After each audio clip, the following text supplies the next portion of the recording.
Close your eyes for just a moment and think about a front door you haven't walked through in 30 years. There was a screen door that creaked. There was a smell you could never quite name, part coffee, part mothballs, part something warm baking in the back. There was a carpet the color of avocado or burnt orange, and it was the most beautiful thing in the world to your young eyes. There was a television set in a wooden cabinet, sitting in the corner like a piece of furniture, because it was a piece of furniture. And somewhere, from another room, came the sound of your grandmother humming. If you know that feeling in your bones, this video was made for you. Welcome back to American Retold, the channel where we dust off the decades and bring them back to life. One story at a time. I'm so glad you're here today. Because this one is personal. This one is about the houses that shaped us. The grandparents' homes of 1970s America, those remarkable places that existed somewhere between the ordinary and the sacred. Today, we're going to walk through that front door together. We're going to talk about the kitchen that smelled like Sunday. The living room that nobody was allowed to sit in. The basement that terrified you. And the backyard that set you free. We're going to talk about the wallpaper, the ashtrays, the TV trays, the Jell-O molds, and the candy dish that always had those orange peanut things nobody really liked, but everyone ate anyway. If you're new here and this sounds like your kind of journey, hit that subscribe button now, because we do this every single week. And if you're already part of the American Retold family, you already know what's coming, and I promise this one will reach right back into your chest and squeeze. Way back. The 1970s are calling, and someone's grandmother just put on the percolator. To understand the grandparents' house of the 1970s, you have to understand the America that built it. This was a decade sitting in the long shadow of enormous change. The country had just lived through the chaos of the late 60s, the assassinations, the protests, the upheaval, and ordinary Americans were desperately trying to find solid ground again. Nixon was in the White House when the decade began, and by 1974 he was gone in disgrace, and Gerald Ford was telling a shaken nation that our long national nightmare was over. Jimmy Carter would follow, facing an oil crisis that meant your grandparents waited in line for gasoline that cost 65 cents a gallon when they could get it at all. Inflation was gnawing at everything. A dozen eggs cost around 78 cents in 1970 and had climbed to over $1 by decade's end. The average American family earned about $10,000 a year, and a modest house cost somewhere around $23,000. And yet somehow, people managed. They stretched a dollar the way only people who'd lived through the Depression and the rationing of the Second World War truly knew how. Your grandparents didn't waste a single thing, not a rubber band, not a bread bag, not a piece of tinfoil. Everything got folded and saved and used again. The culture around them was shifting wildly. Disco was rising. Vietnam was still casting its dark shadow. And on television, All in the Family had Archie Bunker saying the things some people said at dinner and pretending it was comedy. The Brady Bunch was showing America a cheerful, carpeted ideal of family life, while MASH was quietly breaking everyone's heart every single week. The grandparents of the 1970s were largely men and women born in the 1890s and early 1900s. They had survived 2 world wars. They had watched the country transform from horse-drawn wagons to moon landings. And their houses told that whole story, quietly, in every room. These were not minimalist spaces. These were homes that had been accumulated, layered over decades with the objects of a life fully lived. Every figurine on the shelf meant something. Every framed photograph on the wall was a chapter. And walking through that front door as a child in the 1970s was like stepping into a different world entirely. The living room nobody was allowed in. You know exactly what I mean. There was a room in your grandparents' house that existed purely for looking at. The carpet in there was cleaner than anything else on earth because nobody's feet ever touched it. The sofa was covered in plastic, that remarkable, slightly sticky, completely indestructible plastic slipcover that made a sound like applause every time someone dared to sit down. There were doilies on every armrest, crocheted by hand over the long winter evenings of a previous decade. There was a china cabinet against one wall, filled with dishes that were never ever used. Royal Doulton. Wedgwood sets of matching cups and saucers from a wedding registry filed 40 years earlier. Still perfect. Still wrapped in the quiet reverence of things too precious for actual living. The lamps in this room had shades still wrapped in their original cellophane. There was a portrait of Jesus, or perhaps John F. Kennedy, or perhaps both, watching from the wall with the same expression of solemn authority. There was a glass bowl filled with wax fruit that looked so real you tried to eat it once, didn't you? And there was a smell to this room faintly of must, faintly of furniture polish, and something else entirely that you can't name even now, but the second you catch a trace of it somewhere, 50 years disappear in an instant.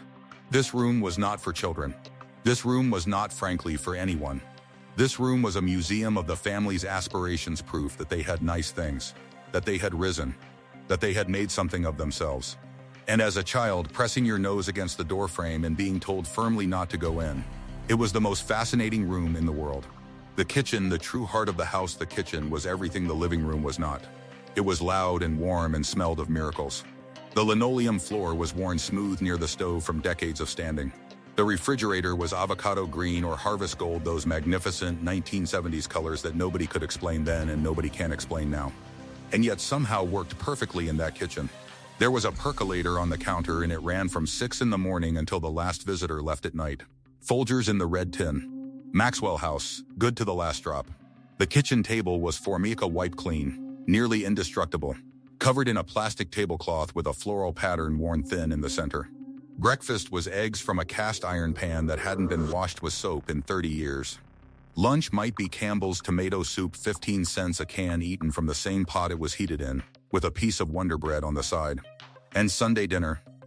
Oh, Sunday dinner. Pot roast that had been in the oven since before anyone was awake. Green bean casserole made with cream of mushroom soup and those crispy onions from the can. A Jell-O mold in something approximating the color of a traffic light, filled with fruit cocktails suspended in perfect, terrifying equilibrium. Your grandmother moved through this kitchen like a conductor leading an orchestra only she could hear. She didn't use recipes, not really. She used memory and instinct and the knowledge carried in her hands from her own grandmother's kitchen. Nothing was wasted. Bacon grease went into a tin can by the stove. Leftover everything went into a soup that appeared on Tuesday. The kitchen of your grandparents' house fed not just your body but something deeper and older and harder to name. It fed the part of you that needed to feel held by something larger than yourself. The bathroom. A relic in pink and seafoam. Oh, the bathroom. The bathroom was its own special experience. Pink title. Seafoam green title. Occasionally both in a combination that could only have made sense in the Eisenhower era when it was installed. The toilet had a fabric cover on the tank lid crocheted, naturally, usually in a shade coordinating with the tile. There was a matching cover on the toilet seat itself in the same thick, slightly damp chenille. The soap dish held a bar of ivory soap worn down to a thin, translucent sliver, and beside it was another bar of ivory soap in its original paper wrapping. Because you don't open the new soap until the old one is completely, irrefutably gone. The medicine cabinet behind the mirror held a world. Brill cream. Evening in Paris perfume in that unmistakable blue bottle. Aspirin in a glass bottle with a metal cap. A razor with interchangeable blades. Vitalis, Ben Gay, whose smell could be detected from the hallway. There was a scale on the floor, a dial scale. The kind you nudged with your toe and watched the needle swing. There were guest towels on the rack that matched absolutely nothing and were never, under any circumstances, to be used. They were for looking at. Much like the living room. Much like approximately 40% of everything in this house.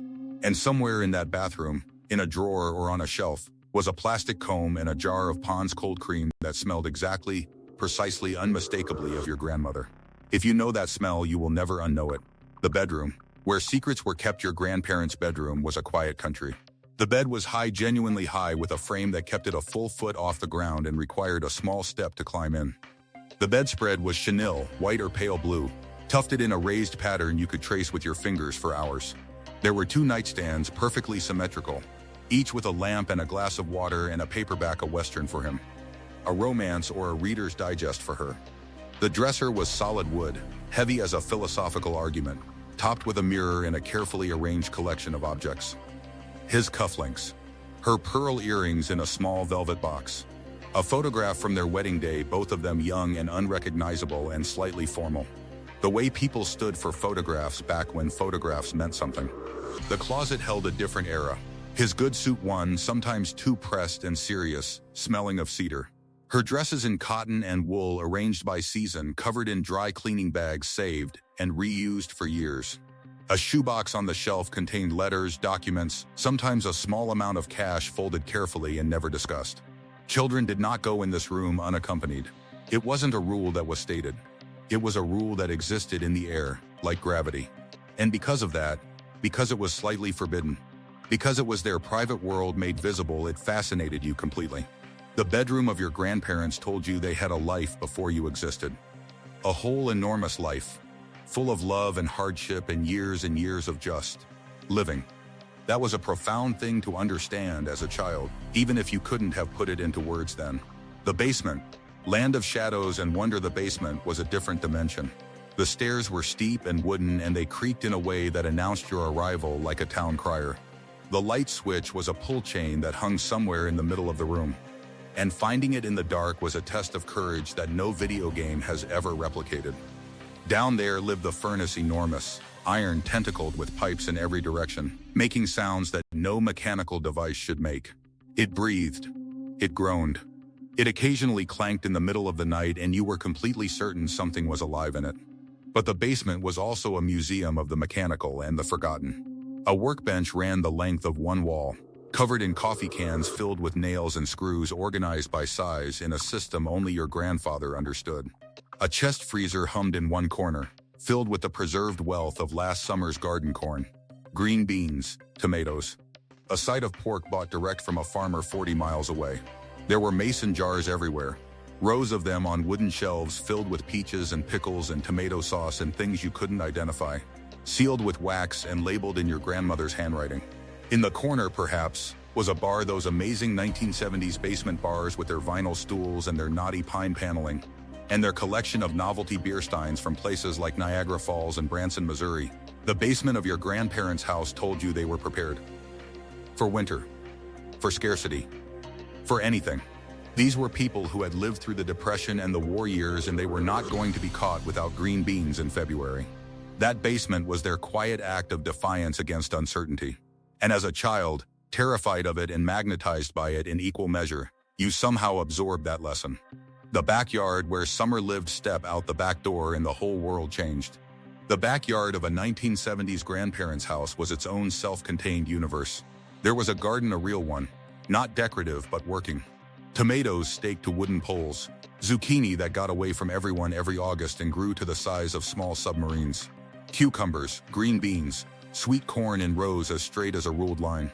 There was a clothesline strung between two metal poles, and the sheets drying on it in a July wind smelled of something the dryer could never replicate. There was a lawn chair, aluminum framing with interwoven plastic webbing in green and white, where your grandfather sat in the long summer afternoons with a glass of iced tea and the newspaper, and nobody expected him to be anywhere else or do anything else. There might be a vegetable garden and a flower bed, because your grandmother believed in beauty alongside practicality. And she was right to. Marigolds, zinnias, roses climbing a trellis that wobbled but held. And somewhere in the yard, if you were very lucky, there was a tire swing on a rope attached to the big oak tree. Or a metal swing set, not the plastic molded things you see now, but real tubular steel painted red bolted into nothing, wobbling magnificently with every use. In the evenings, the fireflies came. You ran barefoot across the grass, catching them in your hands, the grass warm from the day, the sky going pink and then purple and then dark. And somewhere inside the house, the blue light of the television was coming on. Nobody called you in until it was truly dark. Those summer evenings in your grandparents' backyard lasted forever. They really did. Some part of them is still lasting.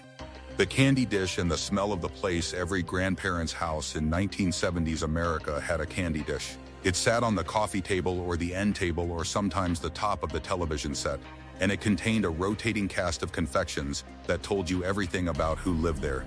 Brock's candy corn. Those orange peanut-shaped circus peanuts that were nobody's favorite and yet somehow always got eaten. Butterscotch discs. Werthers, before they were even called Werthers in America. Root beer barrels. Peppermint Starlight mints. The candy dish was always full and nobody could explain who filled it or when. It was simply always full, like a miracle that smelled faintly of sugar and thyme. And then there was the smell of the house itself. Every grandparent's house had one. A completely unique olfactory signature that you could be blindfolded and transported to and identify instantly anywhere in the world 40 years later. It was a combination of things that no perfumer has ever thought to bottle. Cigarette smoke, maybe, soaked into decades of wallpaper, Salem lights, Pall Malls, Chesterfields, cooking oil and coffee, and something floral from a bowl of potpourri on the windowsill. Old wood and wool and Bengay and Estee Lauder Youth Dew and Aqua Velva. The particular mustiness of a house that has been sealed against winter for 30 years. the cedar of the closet drifting into the hallway. It was not a glamorous smell. It was not a design smell. It was simply the smell of people who had lived fully in one place for a very long time. And it was the most comforting thing on earth. If you could go back there right now, not to that house, but just to that smell, you would stay forever. Here are 3 things about 1970s American domestic life that most people don't know, and once you hear them, you won't be able to unlearn them. Did you know that the Harvest Gold and Avocado Green appliances that define 1970s kitchens weren't just a passing fad, they were actually the result of appliance companies deliberately coordinating color trends with paint companies and home decorating magazines to encourage people to remodel their entire kitchens at once? It was one of the earliest examples of synchronized lifestyle marketing in American consumer culture, and it worked spectacularly. Did you know that the plastic slipcovers on your grandparents' furniture weren't actually about protecting the sofa from you? They were a direct legacy of the Depression era, when buying a good piece of furniture was an enormous financial sacrifice and people genuinely couldn't afford to replace it.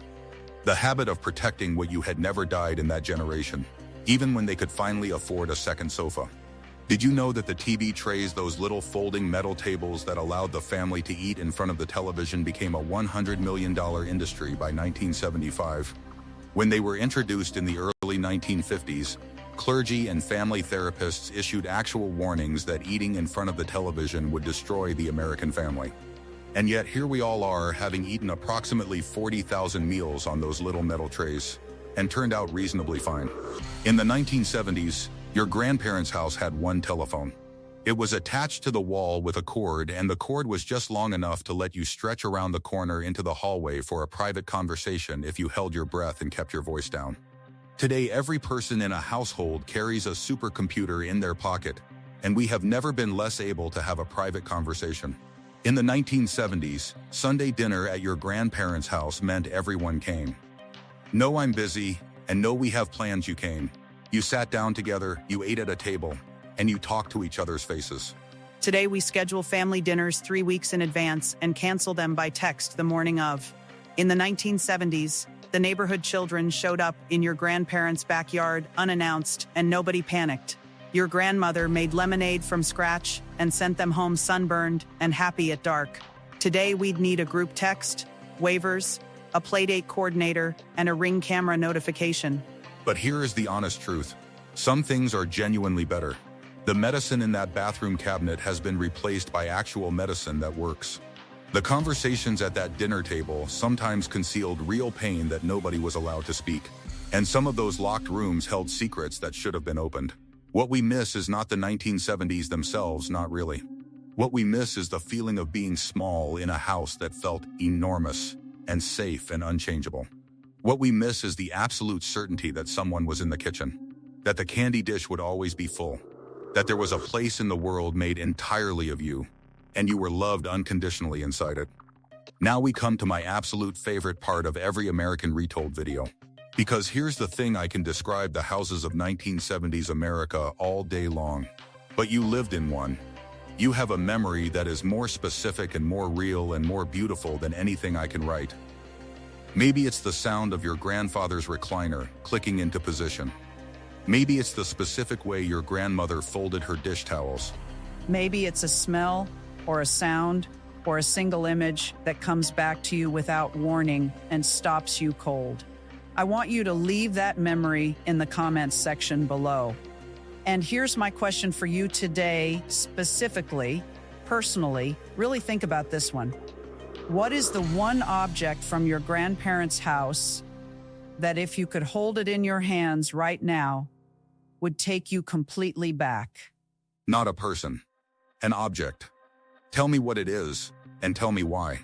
Because the answers to that question every single week are the reason I make these videos. We've walked through the front door together today.